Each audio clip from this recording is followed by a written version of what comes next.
We're going to go on to hear from Lauren Muhlheim.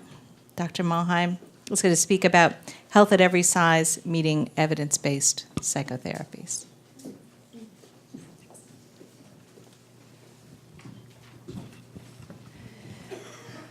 Thank you. It's great to be here.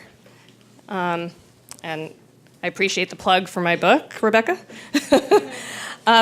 So along with the theme of Roxy and Rebecca talking about kind of combining the best of the best, what I spoke about at ICED this year with Rachel Milner was on incorporating health at every size into evidence-based treatment. And how many people here have heard of health at every size? Okay, so this is a health philosophy. It's actually a trademark by the Association of Size, Diversity, and Health. And I encourage you all to look it up if you want more details. But it's basically a model that recognizes that we're all not meant to be one body size. There's body diversity. And that we have to address weight stigma. And Deb Burgard, who's really been a long-time advocate of health at every size, says if you want to prevent eating disorders, you must make it safe to be fat. And Rachel and I said the corollary is really, in order to treat people with eating disorders, you must make it safe to be fat. And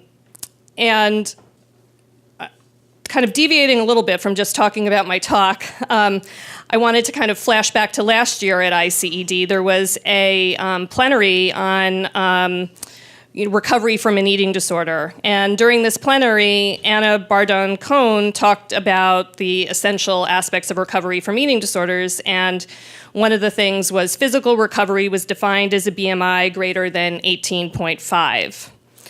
And many in the room were kind of shocked. Like 18.5 is defined as recovery from an eating disorder. And those who know me know that I listen a lot to parents and I learn so much from parents. And so I was interacting on Twitter about this, and Laura, who's always great at summarizing, said, "Isn't it possible that by setting target weights at the low end of the tail, we are holding patients in chronic mental illness?"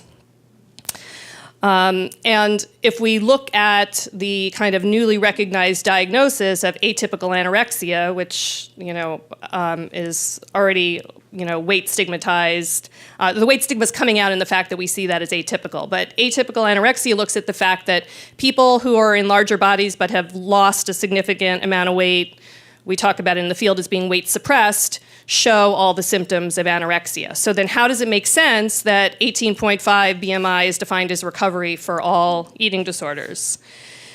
So I actually wrote a blog about this, and parents, kind of got really involved, and some parents did their own survey, and they looked at what recovery weights their adolescents recovered, and some had to be at a 25 BMI to achieve recovery. And Rebecca Peebles has been one of my main teachers in this, at really looking at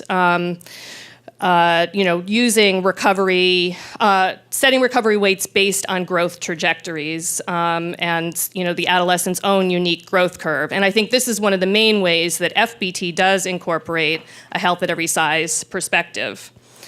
And there was a paper by some colleagues, Jocelyn LeBeau, Leslie Sim, and Erin Accurso, and they actually studied how professionals were setting recovery weights, and they found that FBT-trained therapists were more often setting it according to growth curves.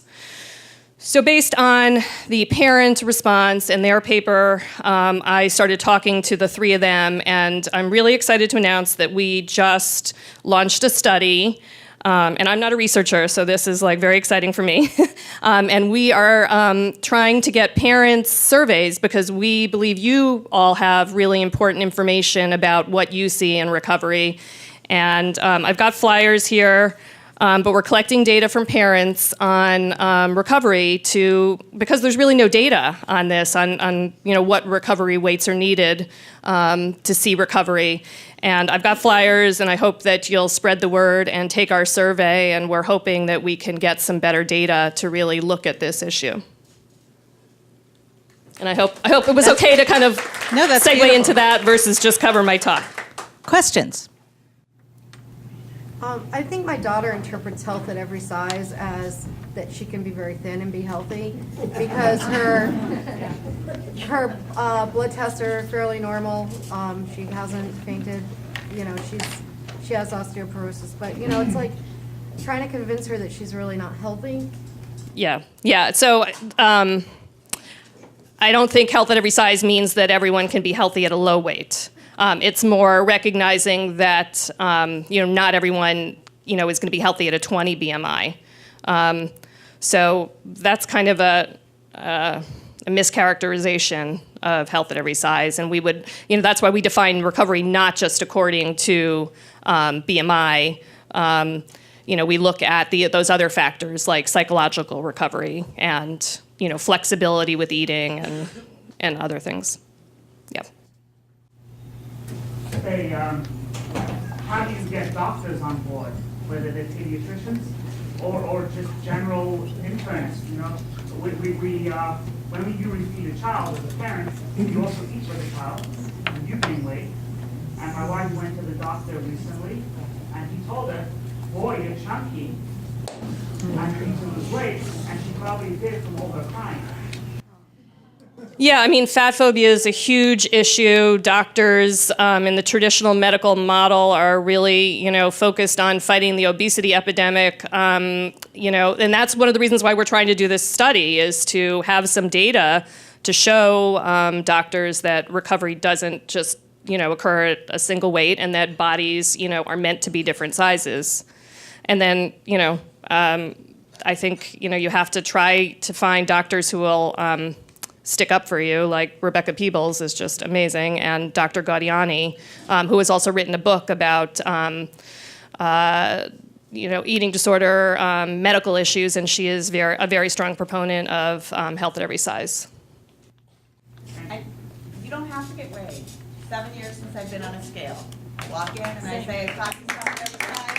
I cannot be weighed unless I need a weight-dependent medication. Never happened. Best thing in the world.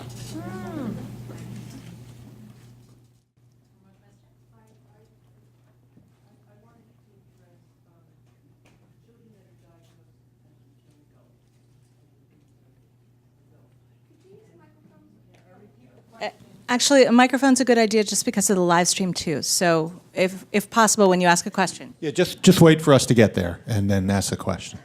So I'm referring to parents with adult children that are diagnosed as young adults and adults, and so the growth curve is great, but sometimes you have people who have been suppressed on their curve for a very long time, maybe even from childhood before we made a diagnosis. So the growth curve, while it's great as some sort of baseline, it alone might not be the best, but the only thing we could rely on, especially in adults, that the full cessation of behaviors and mental health might be the best way to see where the body needs to go, because it's so complicated.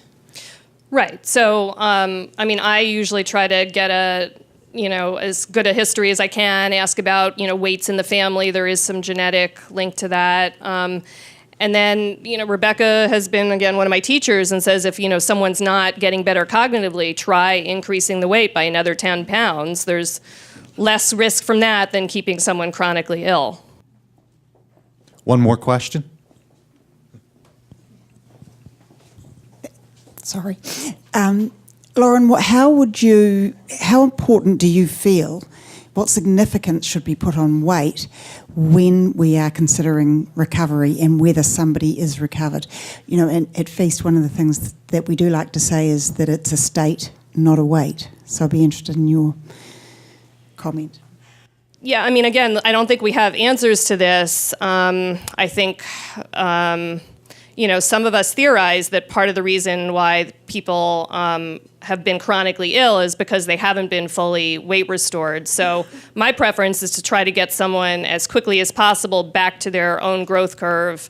And we know that the psychological recovery can often be delayed, 6 months, later. So, again, if you're getting them there and then they're not clearing, then, try to increase the weight again. And again, this is why we need data, and why I'm trying to work with some researchers to get better answers. Thank you so much.